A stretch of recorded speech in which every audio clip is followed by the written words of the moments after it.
ಅಲ್ಲಿನ ವಾಣಿಜ್ಯ ತೆರಿಗೆ ಇಲಾಖೆಯವರು ಸ್ಟೇಟ್ಮೆಂಟ್ ಕೊಟ್ಟಿದ್ದಾರೆ. ಆ ಸ್ಟೇಟ್ಮೆಂಟ್ನಲ್ಲಿ ಅವರು ಇಲ್ಲಿದೆ ಅವ್ರದ್ದು ನೋಟಿ ಇವು ಇದೆ. ಮತ್ತು ನೀವ್ಯಾಕೆ ಕ್ಲಾರಿಫಿಕೇಶನ್ ಕೊಟ್ರೆ ಹಂಗಾರೆ ಸೆಂಟ್ರಲ್ ಗೌರ್ಮೆಂಟ್ ಇದ್ದಿದ್ದೆ? ಅಂದರೆ ಸುಳ್ಳು ಹೇಳೋದಕ್ಕೊಂದು ಮಿತಿ ಇರಬೇಕು. ಮತ್ತು ಈ ದೇಶದೊಳಗೆ ಸ್ಟ್ರೀಟ್ ವೆಂಡರ್ಸು, ಹಾಲ್ ಮಾರೋರು ಕೇವಲ ಕರ್ನಾಟಕದಲ್ಲಿದ್ದಾರೆ. ತರಕಾರಿ ಮಾರೋರು ಕರ್ನಾಟಕದಲ್ಲಿದ್ದಾರೆ. ಮುಂಬೈದಲ್ಲಿದ್ದಾರೆ. ಮುಂಬೈ ಸರ್ಕಾರ, ಮಹಾರಾಷ್ಟ್ರ ಸರ್ಕಾರ ಕೊಟ್ಟಿದೆಯಾ? ಪುಣೆ, ಮಹಾರಾಷ್ಟ್ರದಲ್ಲಿ ದೊಡ್ಡ ನಗರಗಳು ಕರ್ನಾಟಕದಕ್ಕಿಂತ ಜಾಸ್ತಿ ಇದ್ದಾವೆ. ಮುಂಬೈ ಇದೆ, ಪುಣೆ ಇದೆ, ನಾಗ್ಪುರ್ ಇದೆ, ಭಾಳಷ್ಟು ಇನ್ನೂ ದೊಡ್ಡ ದೊಡ್ಡ ಸಿಟಿಗಳು ಮಹಾರಾಷ್ಟ್ರದಲ್ಲಿ ಇದ್ದಾವೆ. ಮೊದಲಿನಿಂದ ಅದು ಮುಂಬೈ ಪ್ರಾಂತ ಅಂತಿತ್ತು. ಆಗ ಅನೇಕ ದೊಡ್ಡ ದೊಡ್ಡ ನಗರಗಳಲ್ಲಿದ್ದಾವೆ. ಅವ್ರು ಕೊಟ್ಟಿಲ್ಲ, ನೀವ್ಯಾಕೆ ಕೊಟ್ಟಿದ್ದೀರಿ? ಹೇಳೋದು ಕೇಂದ್ರ ಸರ್ಕಾರ. ಅಲ್ಲಿ ಮಳೆ ಜಾಸ್ತಿ ಆದರೂ ಕೇಂದ್ರ ಸರ್ಕಾರ, ಮಳೆ ಕಮ್ಮಿ ಆದರೂ ಕೇಂದ್ರ ಸರ್ಕಾರ. ಒಂದೇ ಒಂದು ಸಂಗತಿಯ ಬಗ್ಗೆ ಅವರು ಇನ್ನೂ ಹೇಳಿಲ್ಲ. ಏನಂತಂದ್ರೆ ಜನಸಂಖ್ಯೆ ಕಮ್ಮಿಯಾಗಿದ್ದು ಅಥವಾ ಜಾಸ್ತಿ ಆಗಿದ್ದಕ್ಕೆ ಕೇಂದ್ರ ಸರ್ಕಾರ ಕಾರಣ ಅಂತ ಹೇಳಿಲ್ಲ. ಉಳಿದೋದಕ್ಕೆ ಎಲ್ಲ ಕೇಂದ್ರ ಸರ್ಕಾರ ಅಂತ. ಈ ಸರ್ಕಾರ ದಿವಾಳಿ ಎದ್ದದ ಕಾರಣದಿಂದ 0.5% ದುರಾಸೆಗಾಗಿ ಈ ಫಾರ್ಮಲ್ ಎಕಾನಮಿ, ಮೋದಿ ಸ್ಥಾಪಿಸಿದ ಫಾರ್ಮಲ್ ಎಕಾನಮಿಯನ್ನು, ಸನ್ಮಾನ್ಯ ಪ್ರಧಾನಮಂತ್ರಿಗಳು ಸ್ಥಾಪಿಸಿದಂತಹ ಫಾರ್ಮಲ್ ಎಕಾನಮಿಯನ್ನು ಅಡ್ಡದಾರಿಗೆ ಹಿಡಿಸಲಿಕ್ಕೆ ಈ ಕೃತ್ಯವನ್ನು ಎಸಗಿದ್ದಾರೆ. ಇದನ್ನು ಅಲ್ಲಿನ ವಾಣಿಜ್ಯ ತೆರಿಗೆ ಇಲಾಖೆಯವರು ಸ್ಟೇಟ್ಮೆಂಟ್ ಕೊಟ್ಟಿದ್ದಾರೆ. ಆ ಸ್ಟೇಟ್ಮೆಂಟ್ನಲ್ಲಿ ಅವರು ಇಲ್ಲಿದೆ ಅವ್ರದ್ದು ನೋಟಿ ಇವು ಇದೆ. ಮತ್ತು ನೀವ್ಯಾಕೆ ಕ್ಲಾರಿಫಿಕೇಶನ್ ಕೊಟ್ರೆ ಹಂಗಾರೆ ಸೆಂಟ್ರಲ್ ಗೌರ್ಮೆಂಟ್ ಇದ್ದಿದ್ದೆ?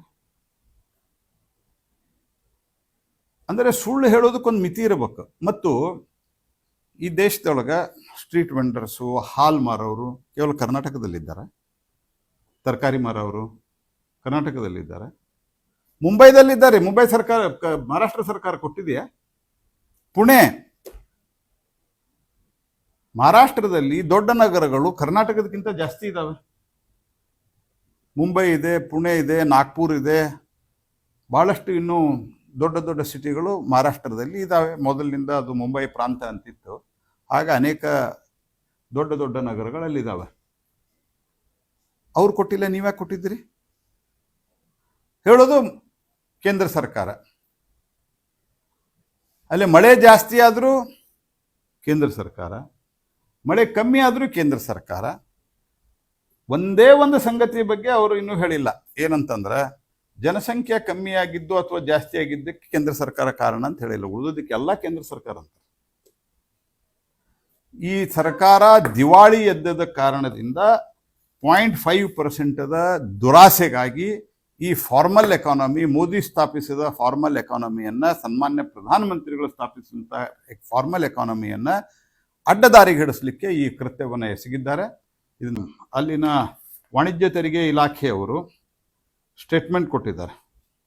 ಆ ಸ್ಟೇಟ್ಮೆಂಟ್ನಲ್ಲಿ ಅವರು ಇಲ್ಲಿದೆ ಅವ್ರದ್ದು ನೋಟಿ ಇವು ಇದೆ. ಮತ್ತು ನೀವ್ಯಾಕೆ ಕ್ಲಾರಿಫಿಕೇಶನ್ ಕೊಟ್ರೆ ಹಂಗಾರೆ ಸೆಂಟ್ರಲ್ ಗೌರ್ಮೆಂಟ್ ಇದ್ದಿದ್ದೆ? ಅಂದರೆ ಸುಳ್ಳು ಹೇಳೋದಕ್ಕೊಂದು ಮಿತಿ ಇರಬೇಕು. ಮತ್ತು ಈ ದೇಶದೊಳಗೆ ಸ್ಟ್ರೀಟ್ ವೆಂಡರ್ಸು, ಹಾಲ್ ಮಾರೋರು ಕೇವಲ ಕರ್ನಾಟಕದಲ್ಲಿದ್ದಾರೆ. ತರಕಾರಿ ಮಾರೋರು ಕರ್ನಾಟಕದಲ್ಲಿದ್ದಾರೆ. ಮುಂಬೈದಲ್ಲಿದ್ದಾರೆ. ಮುಂಬೈ ಸರ್ಕಾರ, ಮಹಾರಾಷ್ಟ್ರ ಸರ್ಕಾರ ಕೊಟ್ಟಿದೆಯಾ? ಪುಣೆ, ಮಹಾರಾಷ್ಟ್ರದಲ್ಲಿ ದೊಡ್ಡ ನಗರಗಳು ಕರ್ನಾಟಕದಕ್ಕಿಂತ ಜಾಸ್ತಿ ಇದ್ದಾವೆ. ಮುಂಬೈ ಇದೆ, ಪುಣೆ ಇದೆ, ನಾಗ್ಪುರ್ ಇದೆ, ಭಾಳಷ್ಟು ಇನ್ನೂ ದೊಡ್ಡ ದೊಡ್ಡ ಸಿಟಿಗಳು ಮಹಾರಾಷ್ಟ್ರದಲ್ಲಿ ಇದ್ದಾವೆ. ಮೊದಲಿನಿಂದ ಅದು ಮುಂಬೈ ಪ್ರಾಂತ ಅಂತಿತ್ತು. ಆಗ ಅನೇಕ ದೊಡ್ಡ ದೊಡ್ಡ ನಗರಗಳಲ್ಲಿದ್ದಾವೆ. ಅವ್ರು ಕೊಟ್ಟಿಲ್ಲ, ನೀವ್ಯಾಕೆ ಕೊಟ್ಟಿದ್ದೀರಿ? ಹೇಳೋದು ಕೇಂದ್ರ ಸರ್ಕಾರ.